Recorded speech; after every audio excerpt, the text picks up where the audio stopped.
Welcome dear students. आज का हमारा टॉपिक है 12th science physics chapter number 1 example number 1.7। Okay, data board पे आपके सामने क्या लिखा है? Find out total force acting on each charge. Find out total force, क्या फाइंड करना है? Total force.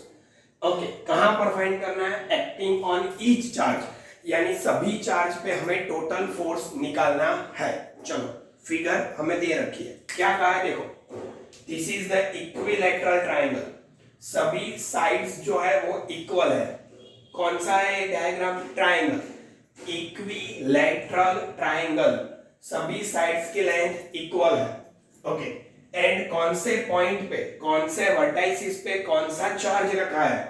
ए वर्टाइसिस पर प्लस क्यू, बी वर्टाइसिस पर plus q and C vertices पर माइनस क्यू चार्ज यहां पे रखा हुआ है। क्लियर?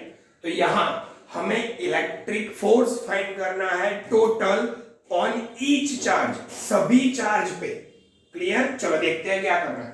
अब यहां पे हम क्या कंसीडर करते हैं? देखो, सबसे पहले पॉइंट ए को कंसीडर करते हैं। चलो, पॉइंट ए को कंसीडर करते हैं और मैं यहां पे लिख रहा हूं total force acting on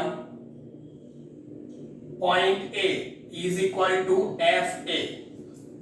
FA is the total force acting on point A.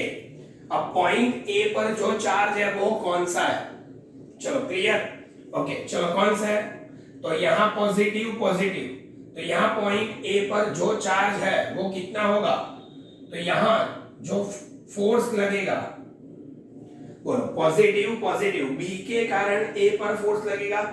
इस चार्ज को आप क्यू बी बोल सकते हो, क्यू ए बोल सकते हो, चलेगा। तो पॉइंट बी पर जो चार्ज है उसके कारण पॉइंट ए पर जो फोर्स लगेगा, तो इसको मैं लिखूंगा force due to B on A. Force due to B on A. Repulsion लगेगा क्योंकि पॉजिटिव पॉजिटिव प्लस क्यू जो बी पर है वो ए को रिपेल करेगा, यानी ए पर जो चार्ज है उसको रिपेल करेगा। सेम वे ए कौन सा है? पॉइंट सी पे माइनस क्यू चार्ज। तो there is a minus q charge on point C, there is a plus q charge on point A. Minus q charge के कारण प्लस क्यू चार्ज को attraction होगा, यानी सी पर जो चार्ज रखा हुआ है वो ए पे रखे हुए चार्ज को अट्रैक्ट करेगा। तो ए कौन सा फोर्स हो गया? Force due to C on A. अब बोलो ए पे टोटल कितने फोर्स लगे? 2 फोर्सेस। किसके कारण? बी के कारण एंड ए के कारण, दोनों के कारण ए फोर्स लग रहे हैं। अब दोनों फोर्स की वैल्यू देखो। Value of charge q q, distance between two charge r. Charge की वैल्यू 2 क्यू क्यू एंड दोनों के बीच का डिस्टेंस r। तो सबसे पहले इन दोनों फोर्स की वैल्यू देख लो। तो यहां मैं ऐसा लिख सकता हूं FAC कितना होगा कि A पर कितना चार्ज है Q, C पर कितना चार्ज है Q, दोनों के बीच का डिस्टेंस कितना है r²। नाउ अगेन FAB, चलो कितना चार्ज है A पर, Q, B पर कितना चार्ज है Q, दोनों के बीच का डिस्टेंस कितना है r। तो ये देख के आपको पता चल जाएगा कि सर दोनों फोर्सेस की जो वैल्यू है वो वैल्यू इक्वल है। तो मैंने फोर्स को F बोल दिया। अब यहां पे दोनों फोर्सेस के बीच का एंगल कितना होगा? तो ये इक्विलैटरल है, ए एंगल जो होगा वो 60 होगा, तो ए एंगल जो होगा वो 120 होगा। क्लियर? तो अब हम दो फोर्स है, दोनों फोर्स की वैल्यू इक्वल है बट दोनों के बीच में एंगल है, तो हम यहां पे रिजल्टेंट फोर्स निकालेंगे। तो रिजल्टेंट फोर्स FA जो होता है उसकी वैल्यू कैसे निकलेगी? तो रिजल्टेंट फोर्स सबसे पहले ऐसे लिखेंगे FA is equal to, this is the FAC and FAB। AC and AB दोनों फोर्स का वेक्टर एडिशन करेंगे तब जाके हमें क्या मिलेगा? FA मिलेगा। चलो अब FA की वैल्यू कैसे निकालेंगे? तो value of FA is equal to FAC square FAB square 2FAC FAB cos 120। हम सब जानते हैं अगर टू वेक्टर्स के बीच में एंगल है तो उनका रिजल्टेंट इस तरीके से निकालते हैं। चलो अब FA कितना आएगा, चलो FAC FAB सबको तो हमने क्या बोल दिया, F बोल दिया क्योंकि इनकी वैल्यू इक्वल है। तो f स्क्वायर 2FF। अब हमें किसकी वैल्यू निकालनी है, cos 120 की। चलो cos 120 की वैल्यू निकालो। cos 120 इसको मैं लिख सकता हूं cos 90 प्लस 30। cos 90 प्लस 30 को लिख सकते हैं sin 30। 90 प्लस 30 यानी सेकंड क्वाड्रेंट। सेकंड क्वाड्रेंट के अंदर cos नेगेटिव होता है यानी माइनस, तो इसको लिख सकते हैं -1/2। तो cos 120 की वैल्यू आती है -1/2। 2 कैंसल।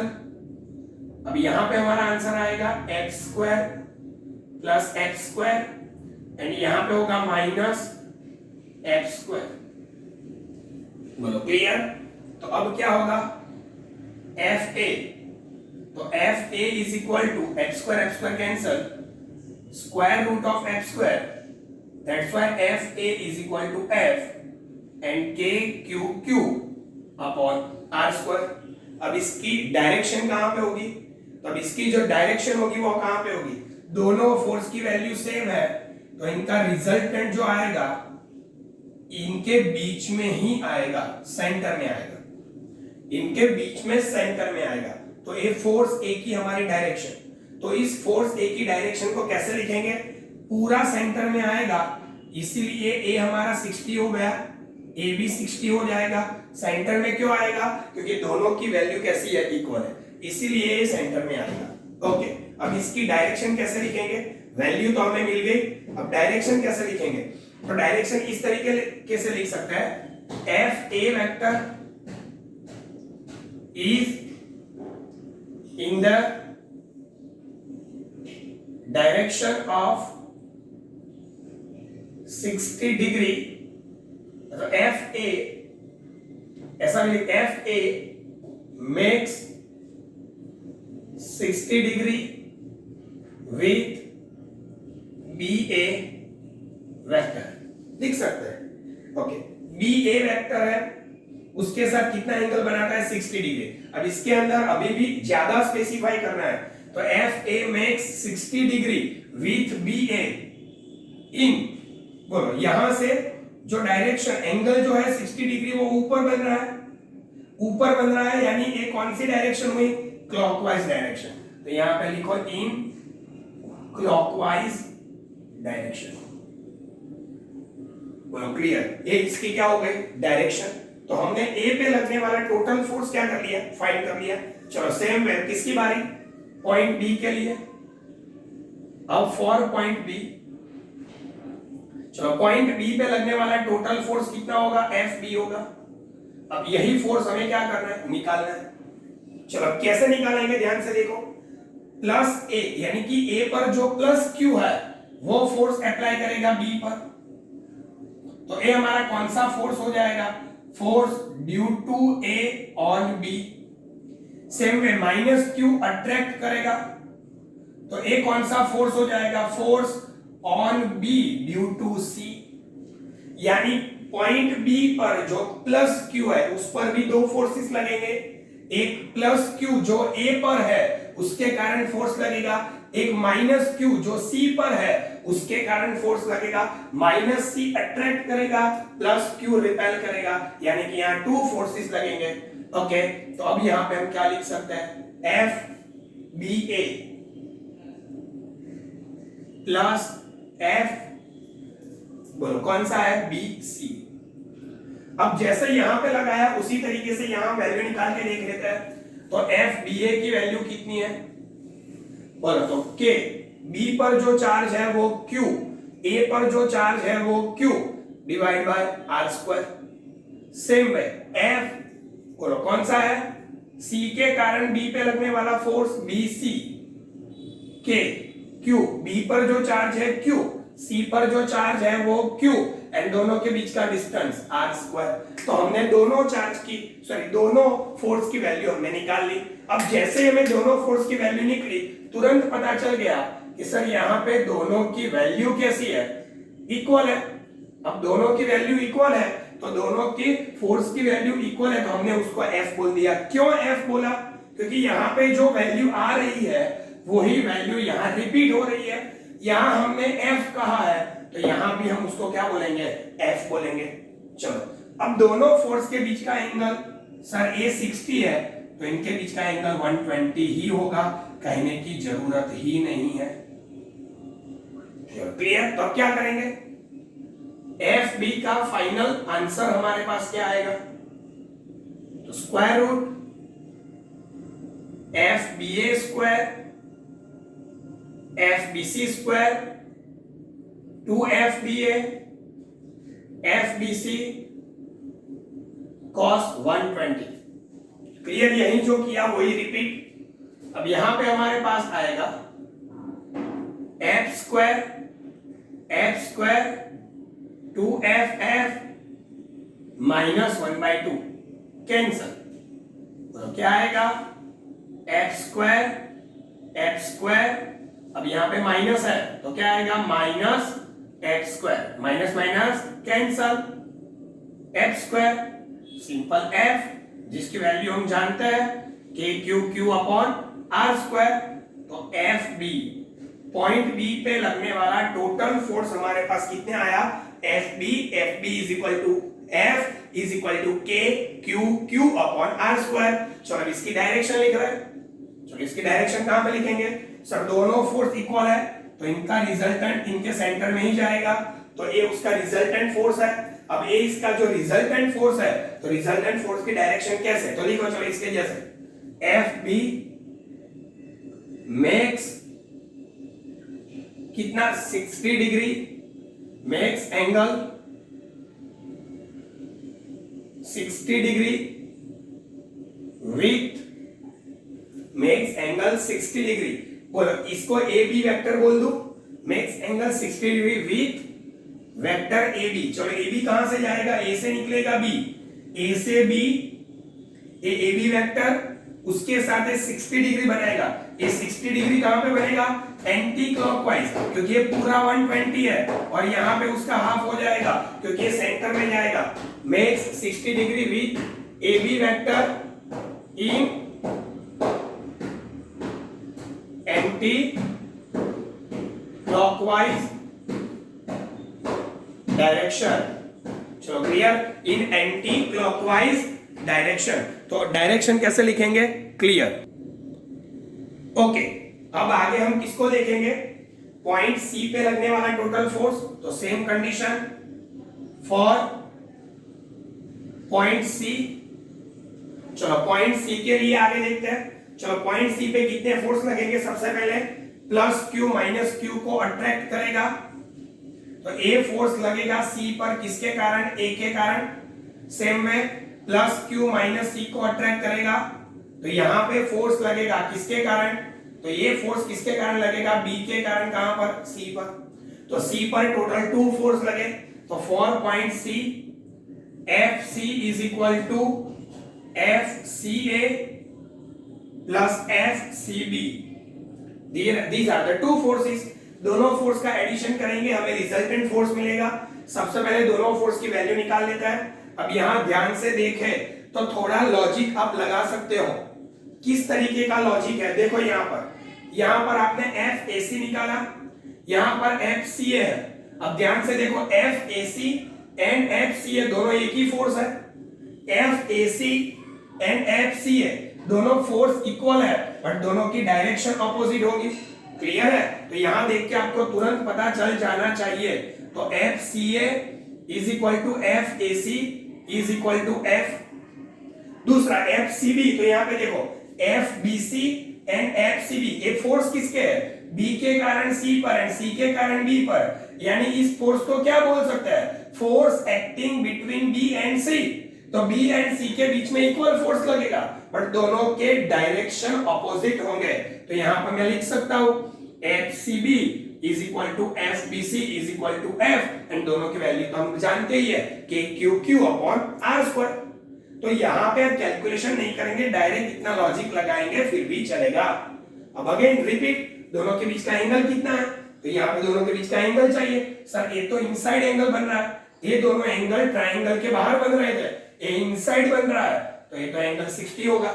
अगर 60 है, दोनों की वैल्यू इक्वल है, तो अगर दोनों फोर्स की वैल्यू इक्वल है तो उनका रिजल्टेंट जो होगा वो उन दोनों के सेंटर से निकलेगा, यानी उनके बीच का जो एंगल है उसको हाफ कर देगा और उस तरीके से उनका रिजल्टेंट निकलेगा। तो ओके, तो यहाँ पे थीटा कितना है 60 डिग्री, तो यहाँ एफ सी जो लिखने वाले हैं, चलो उसकी वैल्यू क्या लिखेंगे, तो एफ सी की वैल्यू को लिखेंगे square root of F C A square F C B square 2 C A F C B cos 60। चलो अब सब जगह हम लिख सकते हैं एफ स्क्वायर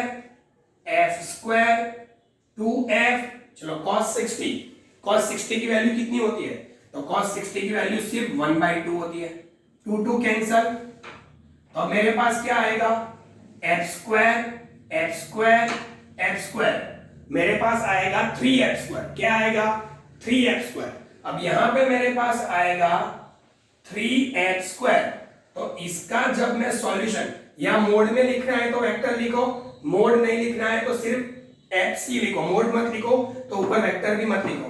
तो ये जो मेरे पास आंसर आएगा स्क्वायर रूट 3f स्क्वायर है, तो उसका स्क्वायर रूट निकल जाएगा f, तो ये जो आंसर आया उसको हम लिख सकते हैं F C is equal to root 3 के क्यूब अपॉन आर स्क्वायर। चलो मुझे क्या मिल गया, तो मुझे मिल गया फोर्स की वैल्यू मुझे मिल गई। ओके, अब हमें मुझे क्या करना है, इसकी डायरेक्शन बनानी है, हमें क्या करना है, इसकी डायरेक्शन बनानी है। तो डायरेक्शन कैसे बनाएंगे, चलो इसकी डायरेक्शन निकालो। तो डायरेक्शन किस तरीके से होगी, आप देख सकते हो टोटली ये डाउनवर्ड डायरेक्शन में जा रहा है, तो ये जो डाउनवर्ड डायरेक्शन है उसको आप कैसे लिखेंगे, तो इसको हम लिख सकते हैं डायग्राम बना के, सपोज ऐसा लिखे, सर इसको मैं एक्स एक्सिस बोल रहा हूं, इसको मैं वाई एक्सिस बोल रहा हूं, तो ये जो फोर्स आएगा वाई के टोटली ऑपोजिट, तो इसको मैं बोल सकता हूं वाई की ऑपोजिट। वाई को रिप्रेजेंट करने के लिए क्या यूज करता है, जे, यहां पे आएगा -j। ओके, तो आप यहां पे लिख सकते हैं F C is in the direction of -j cap, खत्म। इस तरीके से डायरेक्शन, बट -j कैप तभी लिख सकते हैं जब आपने यहां पे इस तरीके से नोटेशन किया है, अदरवाइज आप यहां पे नहीं लिख सकते। तो क्लियर, क्या क्वेश्चन था, find out total force acting on each charge A. तो यहां पर जो फोर्सेस है वो क्लियर, दोनों का एडिशन, सबसे पहले 2 फोर्सेस निकाल लिए। समझने वाली बात ये है फोर्स की डायरेक्शन कौन सी होगी, तो फोर्स की डायरेक्शन रिपल्शन के कारण मिलेगी एंड अट्रैक्शन के कारण मिलेगी, तो दोनों के कारण जो डायरेक्शन मिलेगी उसके बेस पर से दोनों के बीच का एंगल क्लियर हो जाएगा। ओके, तो सेम वे उसके लिए बी के लिए, बी पर ए दोनों फोर्स, ध्यान से देखना, ए एफ बी है, जो रिजल्टेंट है मैं उसको राउंड कर देता हूं, बोलो clear. Okay, and point C, हमें यहाँ पे ऑन ईच चार्ज कहा है, इसीलिए हमने तीनों चार्ज पे फाइंड किया। अगर किसी एक चार्ज पे कहा होता तो हम एक चार्ज पर ही फाइंड करते। Okay, thank you.